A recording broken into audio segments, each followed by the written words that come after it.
This is Call of Duty Black Ops 7. We're here on Xbox Series X.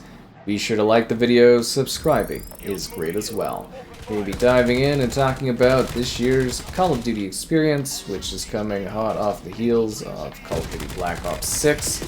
So this is a very similar game in terms of concept and design. We're going to be going over the campaign, the zombies, and the multiplayer, so you get an idea of each of the modes, the technical details, and everything that this game has to offer. So the biggest thing right off the bat is this is the campaign, which is no longer a single-player campaign, it is a forced cooperative campaign. You literally cannot play this by yourself, or well, you can, like I am here, but it's all online integrated, it's all servers. You gotta be connected to the online to play it. It's meant to be played in 4-player co-op. That's the design of it. And you'll definitely notice that if you're playing by yourself. You do get some self-revive if you are playing solo, has to say, but yeah, it's quite, there's lots of enemies, there's quite grindy in spots. It's definitely meant to be experienced in a squad. And what they've done here is the continuation of the Warzone-ification of campaign. It really does feel like Modern Warfare 3 2, except worse. This is the worst Call of Duty campaign they have ever produced in the entire franchise. It's terrible. It's nonsensical. It's just ridiculous. So it's a rehash of... Okay, so it's like 80-something% just zombies. I'm not kidding, it's literally 80-something% zombies. And then Warzone, and then the other portion of it is recycled Black Ops 2 levels. That's all this is. It is the most lazy, derivative rehashing of Black Ops you could imagine. They are creatively bankrupt, they have no idea what to add to this game, they don't know how to progress the story or the characters anymore. It's the same thing. You're Mason, future Mason, coming off of the events of Black Ops 2. Harper's back, some other characters, returning. And you're fighting against the gas again. You're fighting on the same levels, with the same background, with the same setup. This time you're fighting Kagan, a great villain CEO. Seriously, probably the highlight of the entire campaign is that character. And yeah, you're just kind of going through the story beats. So you'll have a section where you're doing Warzone, like right here. So it's like Warzone levels with fetch quests. We're gonna go and collect a bunch of like VTOL things. And so you get these Warzone missions which are fetch quests in an open world. And then you've got some like linear type areas with some cinematics. And yeah, these weird ethereal landscapes, and then you, like some of the levels, you literally will just be going through like a mission, and then you'll be going back through the mission to backtrack. Like there's like 3 missions like that. It's not terribly long, which is great because you get over it really fast, but yeah, it's really genuinely bad. And then when you finish it, you will do like an endgame, the DMZ is back, so it's like an extraction mode that you go back into doing after, which is like not for me, but maybe some people will enjoy it. I don't know. It is what it is there. So from a technical standpoint, here on the Series X, we're currently showing off the quality mode, I guess you would call it, which is a 4K from a dynamic internal 1440p at 60 FPS. With HDR support, Dolby, spatial sound, the usual sort of stuff.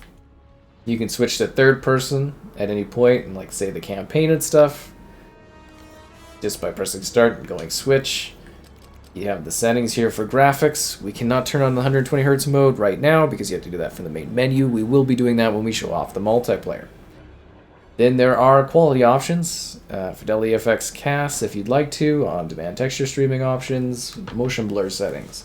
There's your FOV, your weapon FOV, your vehicle FOV, all your FOV settings, all your field of view things you want. Then we've got audio, where if you're doing videos and stuff like that, you can mute licensed music, which is a great feature to have, always appreciated.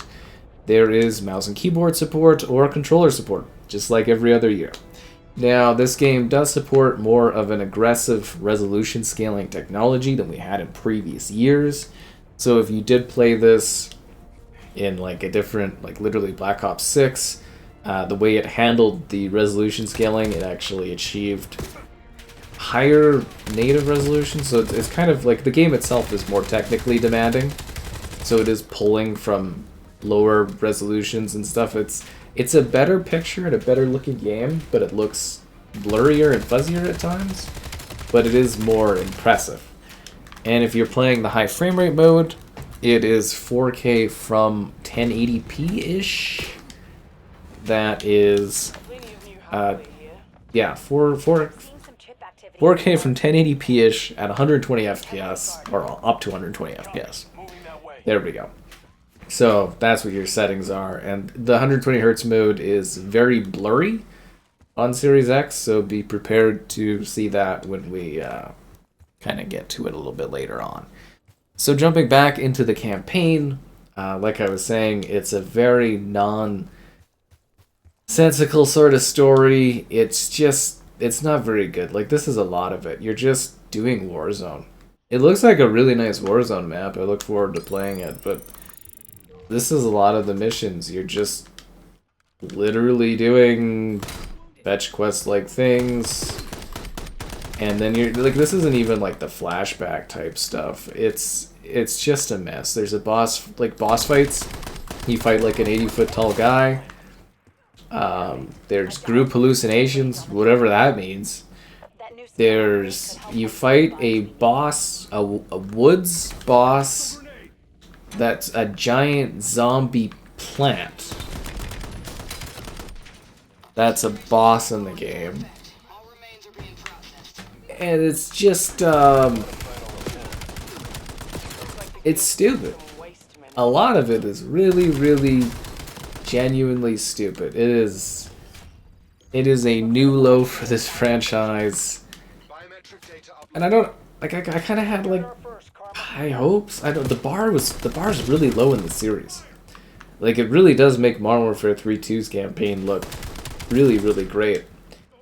And it seems like they have no idea what to do with the characters in the universe. It's been like a decade from 2025's era, and it's just rehashing the same sort of missions and the same sort of levels, and they just can't come up with anything new. It's just like a big nostalgia push for some reason. And yeah, it's so incredibly disappointing of a campaign, because it's just like, it's just so disappointing. It really genuinely is. And then the co-op aspect of it too, everything is online, so you can't play anything like by yourself really, right? And if there's a disconnect, you know the servers are overloaded, then you can't play the mission, and it's such a weird choice. Like, if this is their idea of what open world COD campaigns, like, they've been trying to do an open world COD campaign for a long time in the Black Ops franchise. If this is what they always envisioned for it, I'm kind of really, truly, genuinely glad that they were never able to achieve it, because it's just not good. This is not what a Call of Duty campaign should be. It's not grounded. It's just silly. You know, you do one or two missions with weird ethereal stuff, that's fine. But when your whole game is just never-ending weird zombies and stuff, it just makes for a terrible experience. And I don't know if maybe that's what other people want. Like, it literally just should have been a zombies campaign. And if that's what people want, I guess that's fine, but it's really genuinely atrocious. It's not fun. A lot of it was just sort of eye-rolling or silly or stupid, and I really hated it. I passionately dislike this campaign. I've played through all the COD campaigns. You know, streaming like almost all of them here on the channel, I guess I would say, and it's just, yeah, this one is absolutely abysmal. But that's fine as we switch over to the next mode. This is the zombies portion of the experience. I have turned on the high frame rate mode in case you are wondering. So obviously we get a higher fluidity level and a much lower resolution visual experience. And we will be keeping that on for the rest of the experience and into multiplayer. So Zombies has this Ashes map, which is Ashes of the Damned, and it is basically a giant figure 8. They are attempting somewhat poorly to emulate the aesthetic design of Transit, where you will fix up this truck and then drive around the map. You can attach the Pack-a-Punch to the truck, which is neat, and then you just move through these areas. It is round-based, there is some story-type stuff you can do. The areas are sort of a bunch of like sections as in design of this, where it's sort of some free space to move around in, which is nice and open, and then mostly the linear dark areas that are scary and threatening out in the wilderness, sort of like Transit back from Black Ops 2, like I was mentioning.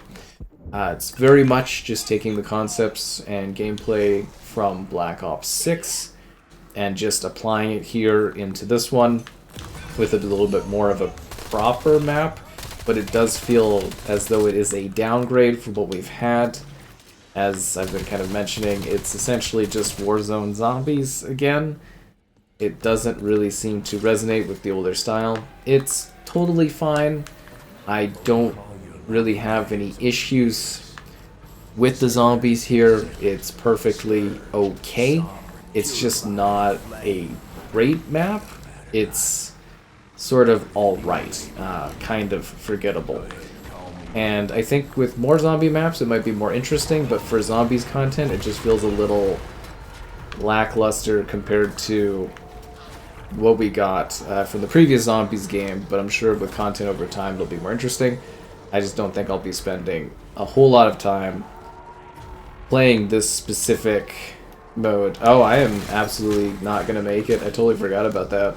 So it's sort of like Transit, where you get stuck in the dark zone area and it's very hard to progress. I was going to show off the farm over there. So the farm is your survival map, so there's a separate survival map that you can play. Oh, I'm surprised they let me get back in this. Usually it's scrapped and you have to fix it. Yeah, so... Oh, well that was convenient. Anyways, they've taken this here and they've cut it off right here, and this is the survival map of the game. There's only one, which is a little disappointing. I was kind of hoping there'd be more right off the bat, but I guess not. Then they have another special mode, which we'll show a little bit of in a sec here, if you bear with me. But yeah, this is largely the experience. You will be facing off against zombies, trying to survive. You grab your perks. You grab your bonuses, you turn on the power, you pack a punch, which again you can attach to your truck and upgrade your truck, which is neat. There's the bubble gums, all the same stuff from Black Ops 6, just in this game, with a little bit better of a personalized type ethereal world. It's just, yeah, it's not really mind-blowing. It's okay, I probably won't play as much zombies in this as I did Black Ops 6, but I think the zombies map is... It's alright. It's just not anything too thrilling for what I kind of want, and yeah, it's a bit of an awkward map, I would say, but it's okay enough, I suppose, for you to check out. It's the Dead Ops Arcade 4. That's right. It's back. So this is a cool little switch up for zombies. It's a twin-stick shooter featuring a variety of little mini games and little fun mode things that happen as you and a group. Again, everything is meant to be played in 4-player online co-op if you can. Regular zombies, this zombies, 4 players is where it's at. You go in, there's a bunch of little power-ups, silly things, fighting gorillas that want all the treasure. You'll grab resources and items, you'll fight hordes of zombies across a bunch of different scenarios, and then like I said, there'll be all these weird little mini games and things that pop up. It's fun, it's frantic, it's silly, it's weird, and it's really cool that it's returning, as I do believe it's been a fair bit of time since we last saw this mode available within a Call of Duty game, and it's always really neat when it returns because it's just a fun little weird out of the box, something different mode to offer within this game. This is the multiplayer portion of the experience. This is building off the foundation of Black Ops 6, but I do believe this is a massive improvement over that experience and setup. As mentioned, I have switched over to the high frame rate mode, so this is going to be a blurrier experience, but it is something that's still okay looking. It's just, yes, it is a fair bit blurrier, but you do get that higher frame rate of up to 120 FPS, which you may enjoy and desire. Alright, let's talk about the multiplayer experience. So the gameplay mechanics and movement is similar to that of Black Ops 6 with the omnidirectional movement with the addition of the wall bop. The wall bop is essentially a kick that allows you to push off of a wall or up a wall, and I call it wall bopping because bop, it looks stupid, it feels stupid, but it's very mechanically helpful for getting you to higher points. You bop. This game benefits what I actually think is a really genuinely great multiplayer experience. The setup of it, the maps, the movement, everything like that is great. Aesthetically, it looks fantastic. The levels are great. I think this is maybe the first time in a long time where I genuinely like all of the multiplayer maps. I actually don't think there's a multiplayer map that I dislike in this. I would say that some of the multiplayer maps I am a little tired of, because many of them are returning maps from Black Ops 2, and I'm mostly just tired of Hijacked and Raid over and over and over again. But, you know, they're still good maps, right? They're still great levels, people love them. You can see why they return. It's just more, I'm tired of those maps, because, you know, I can't go Black Ops without them being there. And if you're wondering about lag, servers are having some issues here or there. It's not necessarily performance, in case you're wondering. Okay, so moving past that, I would say score streaks wise and stuff, cool things, futuristic, fits the era well. Aesthetically, the game looks a little, you know, it looks smoother, more futuristic in vibe, but it feels sort of visually grounded. I like the designs, the aesthetics, the gameplay, the maps, the setup of this. It's pretty good. It's got your traditional game modes. It's got a couple new modes that mix things up slightly. Score streaks and everything fit in well. Lots of customization, lots of unlocks, lots of different challenges. The gameplay feels smooth, fast, and epic in terms of combat. And I just really genuinely, like I said, like the multiplayer this year. It just feels like a snappy, refined take over Black Ops 6, being a refinement of it. It will feel very similar to that, if that's what you were playing, but it will feel better, it'll look better, and it'll handle better here, which I think you will appreciate and like. And I think this will be a long year of playing Black Ops 7 multiplayer for me, just because, well, I'll spend more time with it this year, which is, I guess, the longer aspect I'm getting to. Just because it feels so much better, and especially with the traditional skill-based matchmaking that they have embraced, as opposed to the usual aggressive skill-based matchmaking, the pacing of the matches feels better, the competition feels more balanced, I feel less stressed, and the matchmaking is so much faster. You get into matches almost instantly. It is a huge breath of fresh air from that perspective. Now overall, the game is a really weird balance. I thought Black Ops 6 was like solid, okay, so-so, not mind-blowing, but, like, you know, it got the job done, it was fine, it improved a lot over the year, but it was still sort of a, you know, it was a solid game. Solid Call of Duty entry. This year is similar to that, because I think the sums of it kind of match up to what is a solid experience. Like, the campaign is terrible. It's the worst of the franchise. It's bad. It's not a good campaign, I don't like it. The missions are terrible, the setup of it is bad, the Warzone aspect of it is just atrocious. Maybe also fun in co-op, I don't know. Hard to say. The zombies is serviceable, it's okay, it's fine, it's decent, it's alright. I probably won't play a lot of it, but I know some people who like zombies will be perfectly fine with it. The multiplayer here is incredibly strong, it's well balanced, it feels good to play, it's fun, it's engaging. So you've got like a mix of things where multiplayer, which you probably spend most of your time in COD playing, is great, Zombies is okay, and Campaign is terrible. So you get a mix, I guess you would say, and it averages out to a pretty solid time.